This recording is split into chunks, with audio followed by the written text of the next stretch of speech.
రాకాసి అలలు వస్తున్నటువంటి దృశ్యాలు మనకి కనబడుతున్నాయి.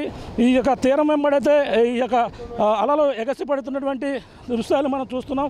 తీరం వెంబడి అంటే ఎక్కడ చూసినా సరే ఈ అలల తాకిడికి అయితే రోడ్డు పూర్తిగా ధ్వంసమవుతున్నటువంటి పరిస్థితి కనపడుతుంది. ప్రస్తుతం ఈ కాకినాడ నుంచి అయితే తుఫాను తీరం దాటే క్రమంలో ఇప్పుడే ఈ విధంగా ఉంటుందంటే తుఫాను దాటే క్రమంలో చూసుకుంటే కెరటాలు ఈ విధంగా చూసాం. మనం ఈ విధంగా అయితే మనపై కెరటాలు అయితే విరుచుకుపడుతున్నటువంటి పరిస్థితి అయితే కనపడుతుందని చెప్పాలి. ఈ అలలో మనం ఇప్పుడైతే అంటే మామూలు సాధారణ వ్యక్తులను ఎవరిని కూడా అనుమతించేది పరిస్థితి అయితే కనపడటం లేదు.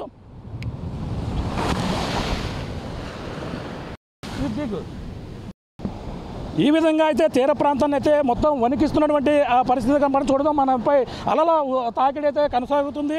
ఈ నేపథ్యంలోనే ఎవరిని కూడా ఈ బీచ్ వైపు అయితే రావద్దంటూ కూడా హెచ్చరికలు అయితే జారీ చేస్తున్నారు. ఎందుకంటే ఈ విధమైనటువంటి రాకాశాలు అంటే ఇప్పుడు ప్రస్తుతం ఈరోజు ఉదయం మధ్యాహ్నానికే ఇటువంటి పరిస్థితులు కొనసాగితే చూడొచ్చు ఎంత పెద్ద అల ఎగిసి పడుతున్నాయో దృశ్యాలు అయితే చూడొచ్చు. అటువైపు చూడండి చాలా పెద్ద అల అయితే రోడ్డుపైకి అయితే తాకి ఈ విధంగా ఎగసి పడుతున్నటువంటి దృశ్యాలు. అలాగే ఈ తీరాన్ని దాటి రోడ్డుపైకి అది భారీ ఎత్తున వచ్చినటువంటి అలను చూస్తున్నాం.